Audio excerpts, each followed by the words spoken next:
Hey, how y'all doing? I'm doing fine, thank you. You guys want to hear a joke? Okay. Did you hear about the woman who couldn't stop collecting magazines? She had a lot of issues.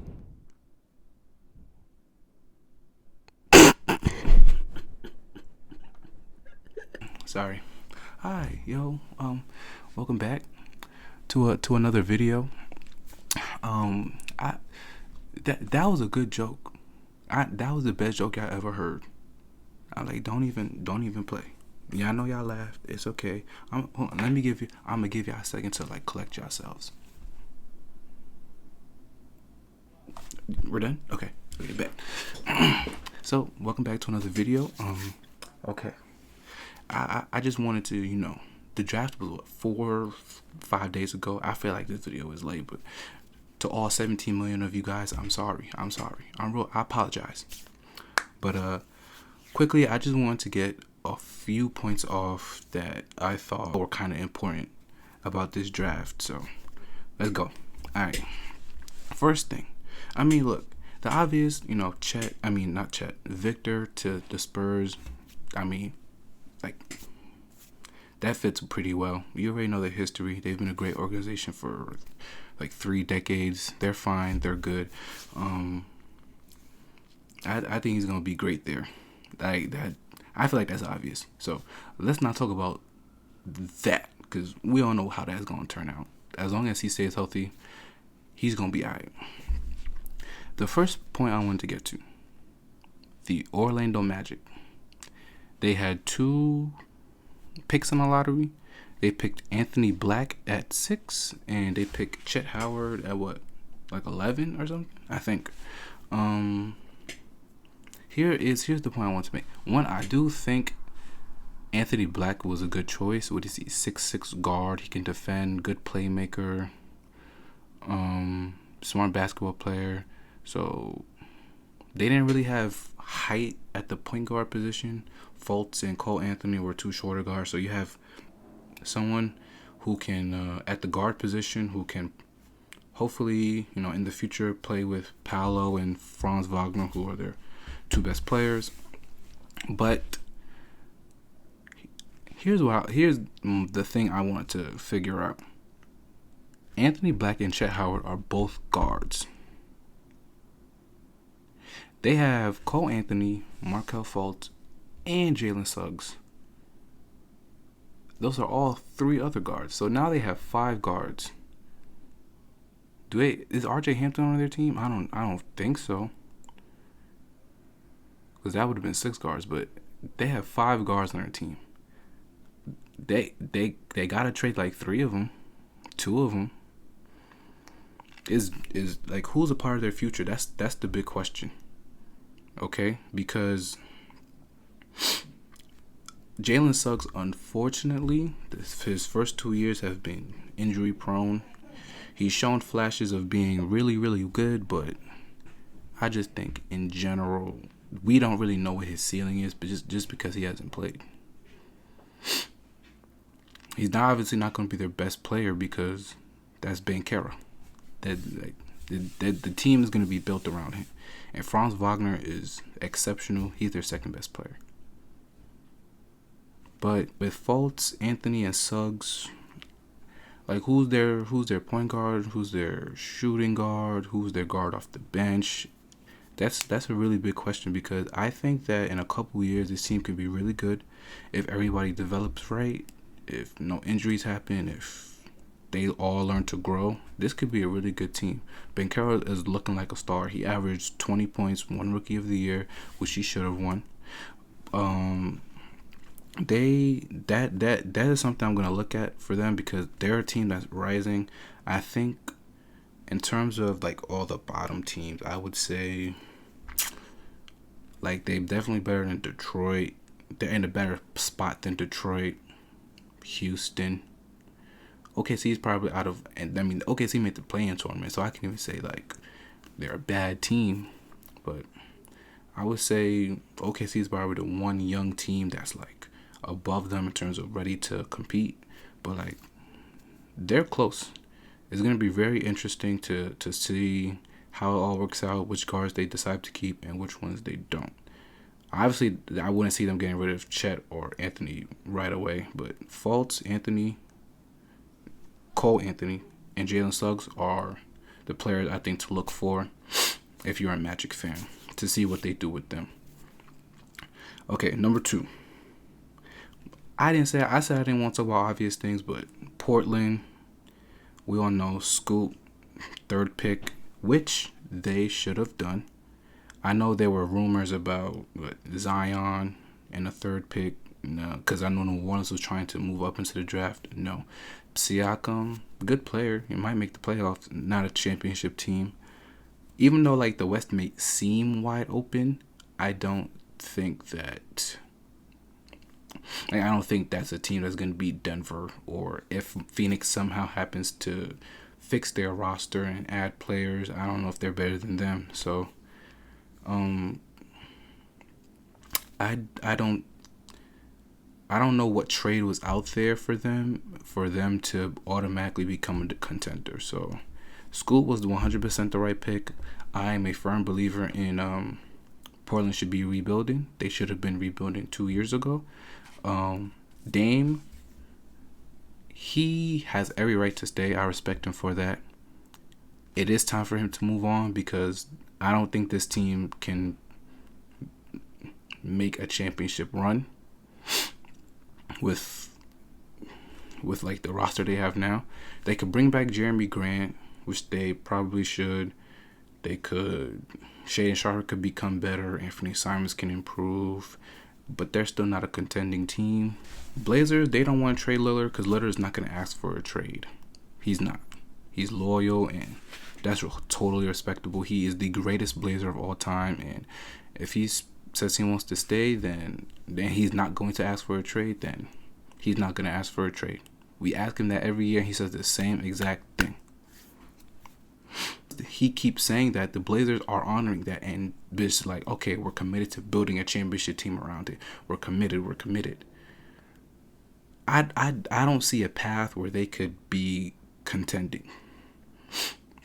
Again, I know probably a lot of GMs are looking like, well, Denver and Phoenix are probably the teams. Specifically, Denver is going to be the one team that's going to be a juggernaut. They have the best player in the world.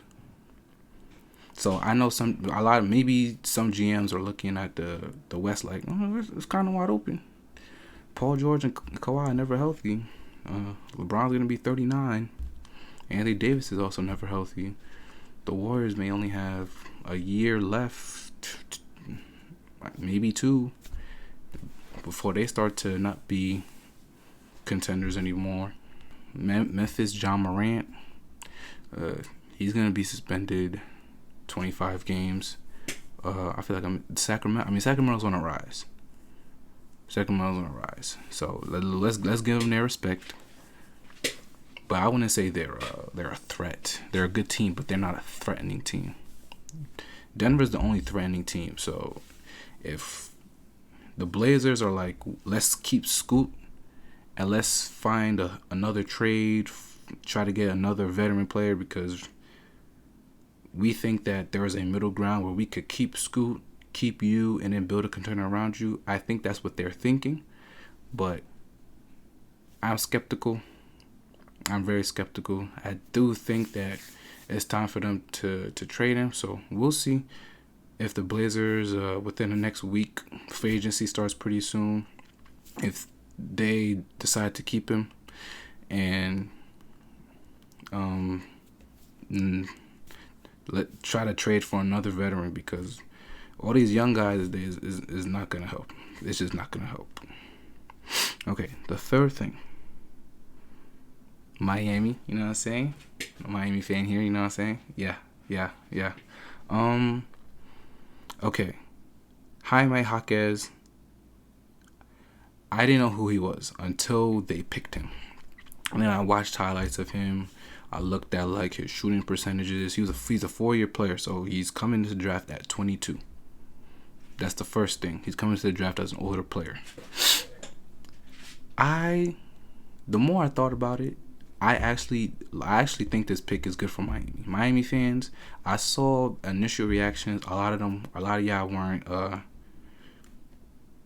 lot of y'all didn't like that they passed on Cam Whitmore or Max Prosper or somebody else. I forgot.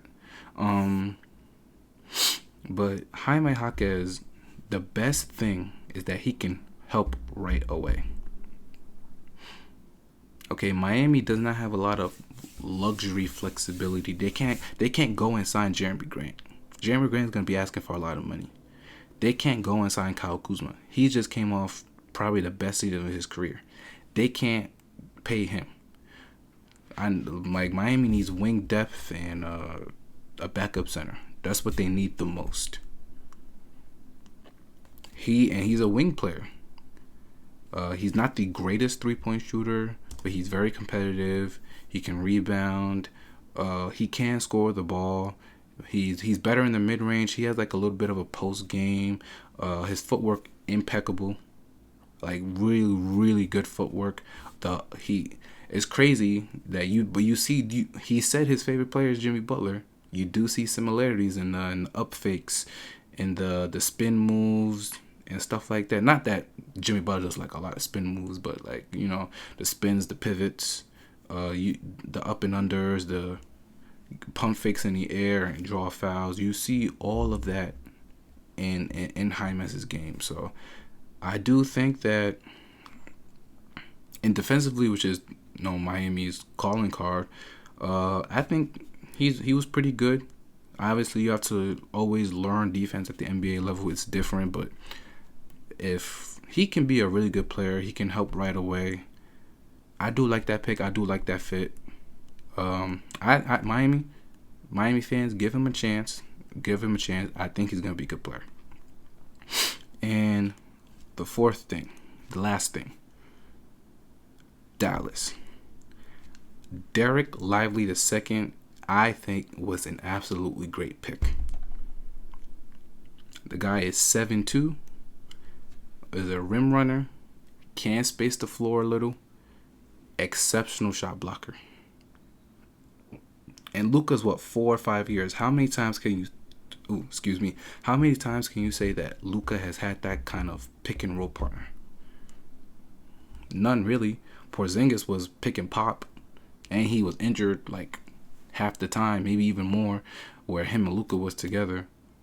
Dwight Powell's good, but Dwight Powell doesn't have the length.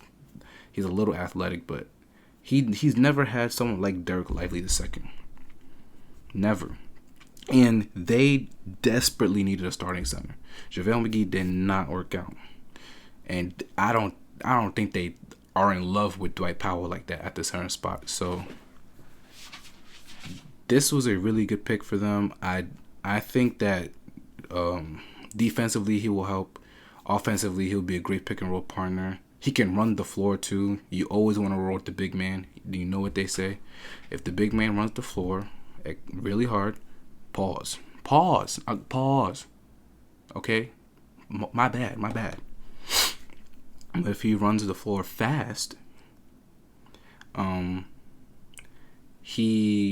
you reward him, finishing around the basket. I really, really like that pick for them. They were able to get off Bertan's contract and send him to was it OKC? No, I don't know. I forgot. I should be doing my job. It's my job to know. I didn't know. My bad. But they were to get off his contract. He went to Sacramento and they brought back Rashawn Holmes. But that is a pick I really like for them. And that's really it. Those are really the points I really wanted to make. I think that the top 10 picks, everything was good. I know people aren't high on Brandon Miller. I think Brandon Miller can be a really good player.